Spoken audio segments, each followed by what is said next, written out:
Neutrogena traveled the country in search of the most stressed out girls in America. We brought them to New York City and put them to the test to find out who was the one less stressed. And today, we're talking about relationships.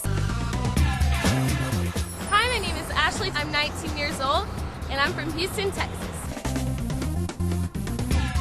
Hi, my name's Isabel. I'm 19, and I'm from Panama City, Florida. Hi, I'm Candace. I'm 18 years old, and I'm from Katy, Texas. 2, 3, 4. I just want to clean out my pores. Definitely one less stress. You have a new stress man. Hey guys, I'm Hayden Panettiere, and welcome to Neutrogena's One Less Stressed. I hope you're getting all settled in. Well, tomorrow we're going to be learning how to get along without stress, and I'm going to bring a very special guest with me. Here's a hint. She's a very nice girl. I'll see you tomorrow. Bye!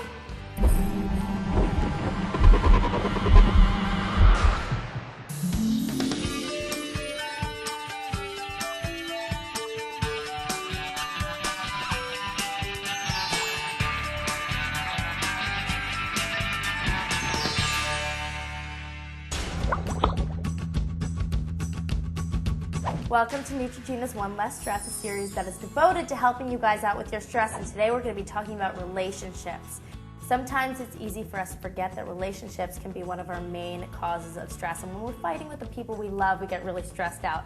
So we're going to learn how to avoid the stress. I brought with me Rosalind Wiseman here today. She's the author of the book behind the movie Mean Girls called Queen Bees and Wannabes. Thank you for being here. It is absolutely my pleasure. So what stresses you guys out? Like, what about your relationships just makes you just want to, that's it, I'm done? One thing that stresses me out is my relationship with my mom, because there's just so much tension between us. We just have so many differences. Well, I'm in a long-distance relationship with my boyfriend, and that's really stressful. He lives about 3 hours away, and so it's maintaining a good relationship while having distance. I'm a people pleaser, so I like trying to keep the peace. I don't like drama, so sometimes that's kind of stressful to keep everyone happy. I've got really outspoken friends, and when it's straight out on the table, when it's thrown off like a don't do that and get over it, I think it's a lot easier to handle. Oh, I think being a people pleaser can be really stressful. Actually, I think this is most important for one of the things to think about today is that the quality of your relationships absolutely reflects the quality of your life. That's good advice. Thank you.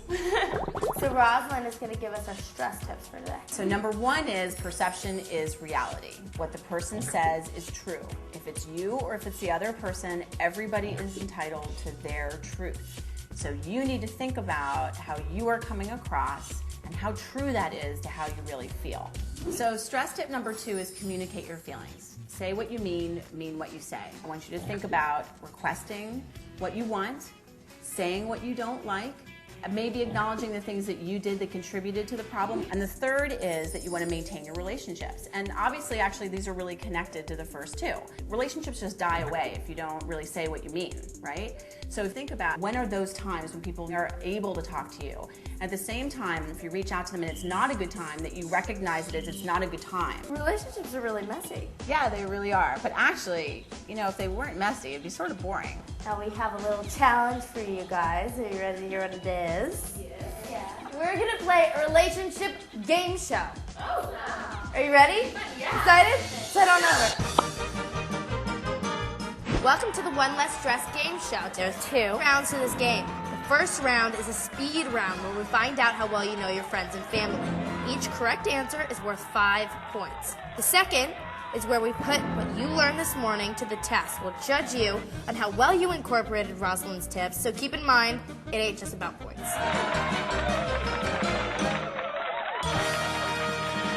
Okay, each question is worth 5 points, and we're going to find out how well you know your friends and family. You ready? Yes. Okay, let's play. What's your mom's biggest pet peeve? Quick. Noisiness. Uncleanliness. Messiness. What's your friend's favorite band? Green Day? The Beatles. Where was your mom born? Puerto Rico, Arizona. South Africa. South Dakota. Favorite hobby? Football. Video games. I know that. If your friend were a crayon, what color would she be? Yay! I don't know. She doesn't have one. Morning person. Yay!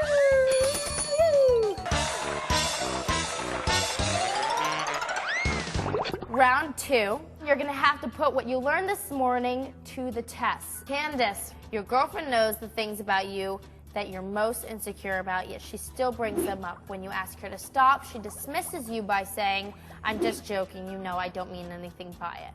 First of all, I have the right to be heard, so I should definitely speak up and tell her how I feel. Let her know that, these hurtful things she says, or personal things she says, hurt me. And so what if she just continues to blow you off? I should let her know the severity of how I feel. All right, Ashley, you have a friend who's constantly putting herself down. You feel badly, but nothing you say seems to make a difference, and it feels like she's trying to pull you down as well. What should you do? If they can't find happiness with you working really hard to try to please them and make them understand how special of a person they are, then there's nothing else you can do about it. What if you feel like the person really depends on you? I'd probably stick with it a little bit longer and kind of talk to them, figure out what their issues are, and figure out how we can solve their problems. Isabel, your roommate knows you have class early in the morning, yet she still comes in late and with a loud group of friends. How should you react? I'd have to talk to her, just take her aside when she's not preoccupied and just say, hey, that upset me. Let's work this out. Help her realize that, in order for us to maintain a good relationship, she's got to respect me. Great answer. I think that Isabel was a really good listener this morning. You all did a fantastic job, and Rosalind is going to go over with you what she thinks you did really well and some things you have to work on. All right, so Isabel, let's start with you. When you came in from the very beginning of the day, you wanted to improve your relationship with your mom. And that, I think, really speaks a lot of sort of maturity. If you have good relationships with your parents, that really shows a lot about your other relationships as well. And that you also, through the game show, you improved. There were some questions you didn't know in the beginning, but as we went on, you really got stronger. Next up is Candace. So Candace, I think that you have a really clear understanding of how people perceive you. The thing that I would just ask you is to really think about your boundaries with people, and that even if you're really close to people, that you still have boundaries with people like that. Ashley, what I loved about you when you came in was your honesty about well, here's me. I'm a people pleaser. That is my problem. And so that was really great. The thing that I would just say, there's nothing wrong with wanting to please people. It's really that thing of, how can I be in strong relationships with people and at the same time not get myself lost in trying to help them. You all did a fantastic job, and better than I ever would have done. And it really was a hard decision, and what it really came down to was not only incorporating your points, but how well each of you incorporated the lessons you learned. And the one less stressed is Isabel! Oh my goodness! Are you serious? You won the grand prize of $1,000 towards plane tickets so that you can maintain a great relationship with your friends and family. Wow! Congratulations. And you guys don't go home empty-handed either. You each get $200 to take your friends and family out to a wonderful dinner. Well, I'll do that. Yay! Just keep in mind, perception is reality. Communicate your feelings and use the strategies to maintain your relationships. I'm Hayden Panettiere from Neutrogena's One Less Stress. Until next time, bye!